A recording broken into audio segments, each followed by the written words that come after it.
Le lamed de shalom, c'est la lechima. Parfois, pour le shalom, il faut se battre. Il faut se battre pas avec l'autre, il faut se battre avec soi-même, avec son propre yetzer hara. Il faut se battre avec son propre yetzer hara. Il va te donner les meilleurs arguments du monde pour te dire ne va pas demander pardon, c'est elle qui a commencé. Ça suffit, t'es pas une pigeonne, t'es pas une frayérite, c'est à elle de venir s'excuser. Akadosh Baruch Hu, il est prêt à effacer son nom pour le shalom entre un homme et une femme, entre deux personnes. Est-ce que nous, on serait mieux qu'Akadosh Baruch Hu? Est-ce qu'on est mieux qu'Akadosh Baruch Hu pour dire ah non, moi, si elle ne me demande pas pardon, elle monte et elle descend. Maintenant, attention, être en shalom avec les gens, ça ne veut pas dire être obligé de fréquenter cette personne-là. Il y a des gens parfois qui sont toxiques pour nous. Il y a des gens qui ne nous font pas du bien. Donc, je peux ne pas la fréquenter, mais en tout cas, quand je vais voir cette personne, est-ce que ça me fait un pincement, j'ai envie de la taper? Est-ce que ça me réveille quelque chose? Ou j'arrive à être en harmonie avec moi-même en me disant, ça y est, j'y suis arrivée, mais je ne suis pas obligée de fréquenter cette personne parce que cette personne ne me fait pas du bien. Les ébécés d'Argamou, parce que je suis arrivée à mes propres birourines, c'est-à-dire que j'ai fait le tri de ce qui me convenait ou pas, mais j'arrive à accepter quand même que c'est une créature qu'Hachem il a créée, et que même si je n'arrive pas à m'accorder avec elle, parce qu'on ne peut pas s'accorder avec tout le monde, parfois c'est en fonction du shoresh neshama, de la racine de la neshama de la personne, mais au moins je suis en plénitude avec ça. C'est-à-dire stop, ça y est, j'arrête de parler de ça, j'arrête de ressasser ça. On raconte qu'il y avait une femme qui avait l'habitude d'aller à la tfila tous les vendredis soirs à la Beth Knesset de Rabbi Meir Balanes. Et Rabbi Meir Balanes, il avait l'habitude tous les vendredis soirs de faire un Dvar Torah. Ce soir-là, cette femme, elle est arrivée plus tard que prévu.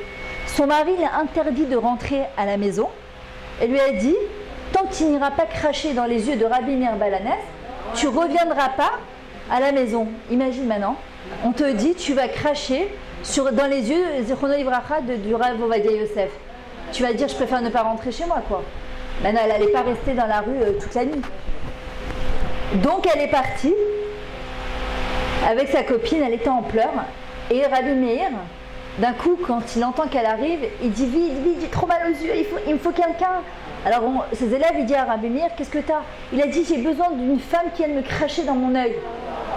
Et quand cette femme, elle arrive devant Rabbi Meir, il lui dit, j'ai besoin que tu me craches dans les deux yeux. Elle dit, Rabbi Meir, je ne peux pas faire un truc. Elle lui dit, vite, ne pose pas de questions, j'ai trop mal aux yeux. Et elle lui crache, imaginez l'horreur, dans les deux yeux. Et il la regarde, il dit à cette femme, il dit, tu pourras dire à ton mari maintenant que tu m'as craché dans les deux yeux et pas seulement dans un œil. Ça, c'était Rabbi Meir. C'est Rabbi Meir, il était capable, tu peux dire, attends, c'est Rabbi Meir Balanes, c'est ton kavod à toi. Oui, mais le shalom baït passe avant tout le kavod de quoi que ce soit.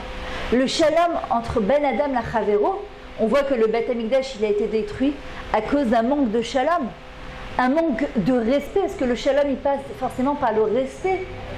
Si je ne respecte pas l'autre, je ne peux pas être en shalom avec l'autre. Être en shalom avec l'autre, il faut d'abord que j'arrive à respecter l'autre. Et quel est l'homme qui est respectable? C'est celui qui sait respecter. Je ne peux pas exiger d'être respecté de mon mari ou de mes enfants. Un mari ne peut pas exiger d'être respecté de sa femme ou de ses enfants si lui-même ne respecte pas les autres. C'est impossible. Il faut que je sois capable de respecter l'autre pour être moi-même respecté. Maintenant,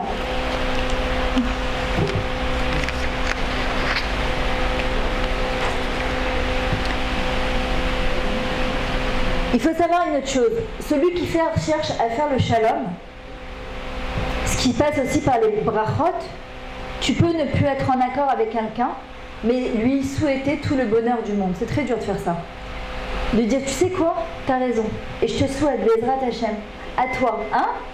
Vaut mieux que ce soit hypocrite et que tu as dit des paroles positives, parce que si un ange, il passe à ce moment-là, et c'est un moment de être Hatson, et il dit Amen, Mishemevarech ou Mevora. Celui qui fait des brachot, forcément, il est béni des Chazara. Alors que si Chaz Shalom, sur un moment de colère, je vais souhaiter que Dieu préserve le pire à l'autre, il suffit qu'un ange il passe à ce moment-là et il dise Amen, Chaz Shalom, que Dieu préserve, ça se retourne contre la personne. Donc c'est mieux à un moment de colère ou à un moment où j'ai envie de souhaiter à l'autre le pire, de me dire si déjà je suis énervée, autant prendre cette colère et la transformer en brachot, quoi qu'il arrive. L'irdof achara shalom. Pourquoi on devrait poursuivre le shalom? On poursuit quelque chose qui nous fuit. Ça veut dire qu'il y a une action volontaire de suivre le shalom. C'est que je vais me retrouver dans des situations où a priori j'ai toutes les bonnes raisons pour me disputer avec cette personne. Avec ma belle-mère, avec mon mari, avec mon ado, avec ma collègue de travail. C'est-à-dire j'ai toutes les bonnes raisons du monde, attention, hein, qui sont justifiables. Où on pourrait te dire, mais t'as raison, il est insupportable, elle est insupportable, moi je lui aurais mis 3 paires de claques à ta place. Il y a des fois, il y a des choses qui te... Hein, hein, hein. Ça veut dire.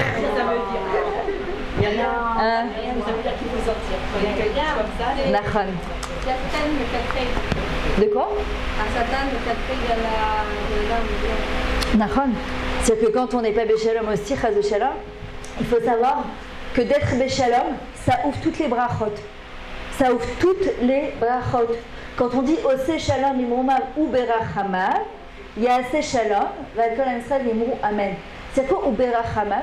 Akadosh Baruch Hu, c'est ou Malé Rachamim. Il est plein de miséricorde. Ça veut dire quoi? Akadosh Baruch Hu, en vrai, pour être en shalom avec nous-mêmes, alors parfois on n'est pas toujours au top avec lui. Parfois on lui tourne le dos. Parfois on lui fait des coups de crasse. Avec tout le chesed qu'il nous fait. Akadosh Baruch Hu, il est Rahman. Il est miséricordieux. Comment je vais arriver à être le shalom avec l'autre? Rabbi Nachman il dit, transforme ta colère en Rahmanout. Prends ta colère et transforme-la en miséricorde. Alors parfois on n'arrive pas à le faire tout de suite. On est des êtres humains, on a des émotions, on ressent. C'est pas un coup de baguette magique, mais on doit aspirer à ça. Et toutes les fois où on va essayer de faire le shalom, Akadosh Baruch Hu, il va nous récompenser sur ça. C'est-à-dire que chaque fois que je vais venir, je me dis non, je vais faire le shalom, et je vais avoir encore une embûche, et encore un Yetzara, et je suis là, je dis Hachem, je veux faire le shalom, c'est dur pour moi, mais je veux y arriver. Il faut savoir qu'Akadosh Baruch Hu, il va me récompenser sur ça. Le résultat, il est entre les mains d'Hachem. Mais quelqu'un, en davar omed bifnei ratzon. Rien ne tient devant la volonté de l'homme.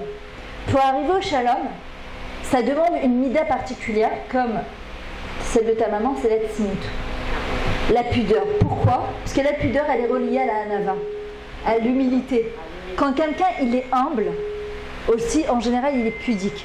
Je vois parfois des gens qui ne sont pas habillés forcément très pudiques, au niveau ilchatique, mais dans leur comportement, dans leur manière d'être, ils sont tellement pudiques que parfois ils sont plus de sanois que des gens parfois qui se couvriraient la tête, mais dans leur comportement, dans leur manière de juger ou de parler, qui manquent de tziout. Arriver au shalom, à la perfection, on a dit que ça passe par l'imperfection. Comprendre que je suis imparfaite. Le fait par exemple de se couvrir, d'être plus pudique, c'est comprendre qu'en ayant fauté, Akadosh Baruch Hu, il a dû nous mettre une cotonnette or, une tunique de peau, et donc je suis devenue imparfaite. La seule manière de devenir parfaite, c'est de me recouvrir bechazara. C'est-à-dire d'accepter que je dois me couvrir et pas me découvrir. Le lamed de Shalom, c'est aussi le lashon tov. Apprendre à parler de manière positive. Ça, c'était un des projets de la semaine dernière. On transforme toute notre manière de parler en quelque chose de positif. Au lieu de dire à quelqu'un, par exemple, pourquoi tu n'as pas fait ta chambre, c'est est-ce que tu peux faire ta chambre. Le pourquoi tu ne, c'est très français. Est-ce que vous n'auriez pas l'heure? Non, j'ai une montre, mais je n'ai pas l'heure. Est-ce que vous vendez de la baguette? Est-ce que vous n'auriez pas de la baguette, s'il vous plaît? Non. Pourquoi on parle de manière tellement négative? Apprendre à parler de manière positive. Et en vrai, je disais un truc pendant Shabbat. Alors, une des choses que j'avais envoyé la semaine dernière, c'est pourquoi on fait du Lashon Hara, alors qu'on sait qu'on ne devrait pas faire du Lashon Hara.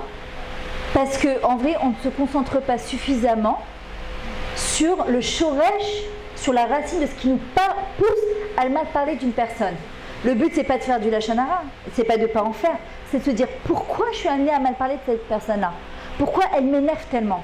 Et j'ai lu quelque chose de très, très intéressant ce Shabbat, c'est qu'au lieu de se concentrer sur le pourquoi, c'est qu'est-ce qui va me pousser à penser au contraire positif de cette personne-là. Aujourd'hui, on n'est plus dans une génération de sourds méras, lutte avec le mal, retire le mal de toi, on n'a plus la force, on est va à cette œuvre, fais du bien. Ça veut dire que quand j'ai quelque chose qui m'énerve chez une personne, comment je vais faire pour arriver au shalom avec elle? En pensant et en parlant de manière positive. La rabbinite Yemima dit toujours, quand on arrive à 120 ans, Hachem, il ne va pas nous demander seulement est-ce que tu as parlé sur celle-là, on sait que c'est très grave de mal parler. Mais est-ce que tu as utilisé ta bouche, surtout nous les femmes, qu'on a 9 mesures de parole, pour sortir des paroles positives de sa bouche? Quand je sais qu'avec ma bouche, je peux faire le shalom avec 2 personnes, ou je peux faire la guerre entre 2 personnes. Parfois, un seul mot mal interprété ou mal dit, je peux faire la guerre de Gog ou Magog entre 2 personnes. Vous savez, c'est quoi la guerre de Gog ou Magog? On sait qu'à la fin des temps, il y aura la guerre de Gog ou Magog. Un jour, j'avais entendu, je crois du Rav Dinovitch, ou du Rav Pinkou, je me souviens plus, il avait dit guerre de Gog ou Magog, c'est Gag, mitachat Gag. Plutôt. J'ai entendu aussi du Rav Pinkou, du Rav Dinovitch, bon, de toute façon, il y a quelqu'un qui l'a dit une fois. Donc, en vrai, c'est quoi? C'est Gag, mitachat Gag. En dessous, chaque toit. Ça veut dire quoi? Je peux être chez moi, envoyer un message sur Facebook, un mot, sur WhatsApp, dans un groupe, un mot, et je peux détruire la vie d'une personne, Chazé Shalom. Ou je peux remonter la vie d'une personne. Je peux redonner de la simcha. Je peux faire le shalom. Je vois parfois sur les Facebook combien il faut faire attention. Les gens, parfois, ils se parlent, et tu te dis, waouh, c'est Kilou, pourquoi parler comme ça? Et ça se ta. Il faut faire hyper attention à utiliser sa bouche. Qu'est-ce qui nous catégorise nous en tant qu'être humain? Qu'est-ce qui nous qualifie en tant qu'être humain? C'est notre bouche. Yefé Fia, une belle femme, Yafa Pia, c'est sa bouche qui est belle. Avec la bouche, on peut faire le shalom. Faire le shalom, ça veut dire faire partie de la Keuna, de Aaron HaKohen, qui cherchait, il allait voir un copain, il lui disait, tu sais, il te demande pardon, il est vraiment désolé. Maintenant, c'était pas vrai. Ensuite, il allait voir l'autre personne, il lui dit, tu sais, il est vraiment désolé. Et après, il les mettait en relation et il leur faisait faire le shalom. C'est ce que je dois essayer de faire. Est-ce que je veux ressembler à Akadosh Baruch Hu, chez où Ose Shalom, Bim Romav, dans où il essaie de faire le shalom entre un homme et une femme, entre des parents et leurs enfants, entre le Ham Israël? Est-ce que je veux ressembler à Akadosh Baruch Hu dans sa démarche? Ou Chaz Shalom, je vais faire partie des gens qui font que des histoires? À quoi je veux ressembler? Akadosh Baruch Hu, il a créé plusieurs univers. Il aurait pu nous jeter, chacun, dans un univers différent. Pourquoi Hachem, il a fait en sorte qu'on se retrouve toutes dans la même planète? Parce qu'en rencontrant n'importe quelle personne qu'elle soit, je vais arriver à faire un travail de l'intérieur. Je peux sauver un couple, je peux sauver des frères et sœurs, je peux faire le shalom dans le monde. C'est pas pour rien qu'Hachem nous a mis dans un monde où justement on est dans la confrontation. Et c'est pas facile. Mais c'est comme ça qu'on va réussir à grandir.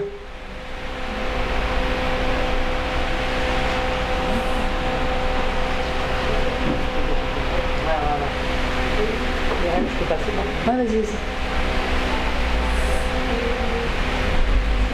Il faut être dynamique dans la recherche de l'amour envers l'autre. Ça veut dire quoi? Rodef Shalom. Je suis dynamique, j'agis. Alors je vais vous raconter une histoire du Rav Israël Salanter. J'adore cette histoire parce on peut toutes s'identifier à cette histoire. Un jour, le Rav Israël Salanter, il était attendu dans une ville. Il fait le voyage de là où il habitait, de Salint. Je crois qu'il devait aller à Radin. Il fait 6 heures de train avec un juif qui est en face de lui et qui ne l'a pas lâché pendant les 6 heures de trajet. Pendant toute la route, il n'arrête pas de lui dire arrête de fumer, arrête d'étudier, ouvre la fenêtre, ferme la fenêtre. Et le Rav Israël Salanter, il dit rien. Arrivé à la ville, dans la ville, il y a des milliers de personnes qui attendent le Rav Israël Salanter à l'extérieur. Et cet homme, il est là et il dit qui c'est qu'on attend? Il dit le Rav Salanter. Et il est là, il descend du train en attendant que le Rav descende. Qui c'est qui voit descendre? Son fameux voisin avec qui il avait voyagé pendant 6 heures, avec qui il aurait pu avoir une proximité extraordinaire et qui n'a pas arrêté de descendre. Il est dans tous ses états, il se dit mon Dieu, mais qu'est-ce que j'ai fait? 6 heures, j'ai pas arrêté de mal parler au Rav Israël Salanter. Il va le voir dans son bureau, il lui dit Kvod Harav, je sais pas comment m'excuser, je suis tellement désolée, c'est tellement honteux ce que j'ai fait. Et le Rav Israël Salanter, il le regarde, il lui dit Mazé Meshane, ça change quoi que je l'appelle Rav Salanter, Yaakov, Abraham ou Yitzhak? Quel intérêt tu as à venir descendre une personne comme ça pendant 6 heures de train? Et surtout une personne qui t'a rien fait. Et il lui dit qu'est-ce que tu es venu faire dans la ville? Il lui dit je suis venu passer ma Théoda de Shochet. Il lui dit va la passer et reviens. Et quand il va la passer, il revient, évidemment il l'a pas eu. En même temps, s'il est capable de descendre quelqu'un comme ça avec un couteau de Shochet, tu sais pas ce qu'il est capable de faire. Le Rav Salanter, qu'est-ce qu'il a fait? Il lui dit regarde, je vais t'enseigner pendant 3 semaines toute la halachot de Shochet.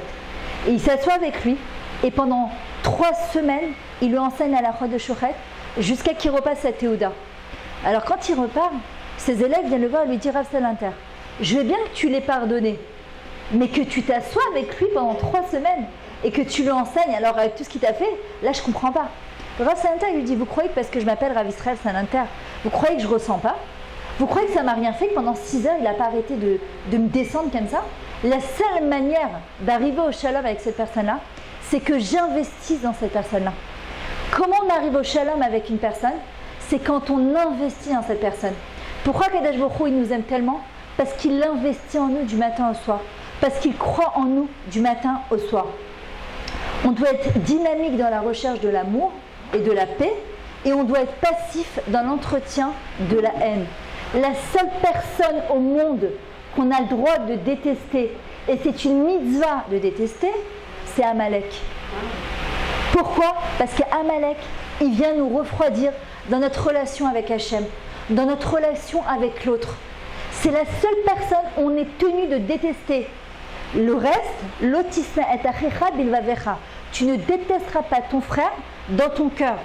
Des fois, il y a des gens que tu te dis, franchement, c'est dur. C'est dur. Ouais, c'est ça, c'est adonne. Mais comment on arrive? On doit se rappeler que cette personne-là, c'est une partie d'Akadosh Baruch Hu. Et donc, cette personne-là, Akadosh Baruch Hu, il l'aime, au même titre qu'il m'aime. Et si je n'y arrive pas, je dois dire à Hachem, je t'en prie, aide-moi. Aide-moi, s'il te plaît, à aimer cette personne-là. Encore une fois, je ne suis pas obligée de la fréquenter. Mais au moins d'être en shalom avec cette personne-là et de plus entretenir de la haine, parce que de toutes les manières, je me fais du mal à moi. De toutes les manières, je me fais du mal à moi. Regardez ce qui a marqué. Kol arodef et hashalom en tfilato chosered rekam. Nissim ben Bzela. Ok. Tout celui qui court après le shalom, ces tfilotes ne reviendront jamais vides. Elles ne vont pas en vain. C'est-à-dire que celui qui s'efforce de faire le shalom et qui demande après à Kadosh Baruch Hu des choses, ces tfilotes, elles arrivent jusqu'au trône céleste. Pourquoi? Parce que c'est tellement difficile de faire le shalom parfois, dans des situations, qu'on dit qu'à ce moment-là, c'est un moment de être ratson, où tu peux demander à Kadosh Baruch Hu ce que tu as envie, ce que tu as besoin. S'il y a des choses qui sont coincées dans ma vie, la parnassa, le couple, les enfants, la santé, la simcha, qu'est-ce que je dois dire à Kadosh Baruch Hu? Peut-être qu'il y a quelque chose à l'intérieur de moi qui n'est pas en shalom avec les autres. Il y a peut-être quelque chose qui bloque. Et on sait quand quelqu'un il est be'akpada, il est pointilleux envers quelqu'un d'autre, ou quelqu'un, chas v'shalom, il est pointilleux avec moi, que Dieu préserve, alors chas v'shalom, ça peut empêcher le shefa, l'abondance de descendre sur terre. Il y a une autre chose aussi qu'il faut arriver à comprendre. Si vous regardez, vous observez chaque fête, je pensais à ça hier soir, chaque fête, elle tourne autour du shalom et de l'unicité. Les 3 semaines qui sont lourdes, 17 Tammuz et Tisha B'Av, elles sont lourdes, mais ça nous oblige à nous arrêter et à retravailler sur notre shalom. Elul, je suis pour mon bien-aimé pour moi. Toute la période de Rosh Hashanah, Kippour, on est obligé de faire le shalom pour être pardonné d'Akadosh Baruch Hu. Sukkot, on invite, on est autour, la simcha, elle réunit. Hanouka, c'est quoi? On est obligé de regarder la lumière à l'intérieur de chaque juif pour lui faire sortir cette lumière. Ouais, Hanouka, c'est son anniversaire. En plus, c'est une belle date. Tout Béav, c'est quoi? On dit que chaque personne a été comparée à l'arbre des champs. Pour faire pousser un arbre, il faut l'arroser avec de l'amour, de l'espoir et du shalom. Purim, pareil, on se réunit. Mishloach Manot, pourquoi on donne? Pour faire le shalom en disant c'est grâce à toi qu'on a été sauvés. Pessah, on réunit les 4 enfants de la Haggadah. Même si on n'est pas d'accord avec leur comportement, c'est un moment où on imite Ached, on se réunit. Shavuot, Matan Torah, on était 600 000 Neshamot, on a reçu la Torah au même moment, au même instant. Il y a une lettre qui manque dans le Sefer Torah, il est pas soul. Il y a un juif qui manque dans le Sefer Torah, dans le Am Israël, il est pas soul. Ça veut dire on comprend de là que toute la Torah, elle tourne autour de quoi? Du shalom, de la shlemut. Maintenant, il faut savoir que quelqu'un qui est Béchalom, c'est une Hagana, c'est une protection pour lui. Chut. Ah, qui c'est qui m'a remis de l'eau? C'est moi. Ah, d'accord. Merci beaucoup.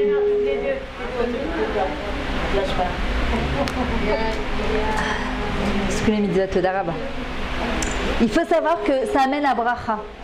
Il y a marqué l'omatzati kli chez marzik bracha et la shalom. Les chachamim disent on n'a pas trouvé un kli qui prend la bracha comme le shalom. C'est-à-dire que quand quelqu'un il est en shalom de l'intérieur déjà, il amène la bracha sur lui et sur tout le Ham Israël. Vous savez qu'à l'époque, quand le Kohen Gadol il faisait les encens, il utilisait 11 encens. Il y en avait une qui sentait très très mauvais.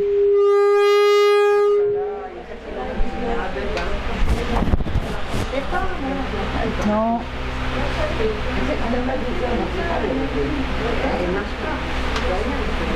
Allô. Voilà. Qui a dit on n'est pas des hommes? Moi. Bon, on a l'habitude de répéter. Non, ça veut dire.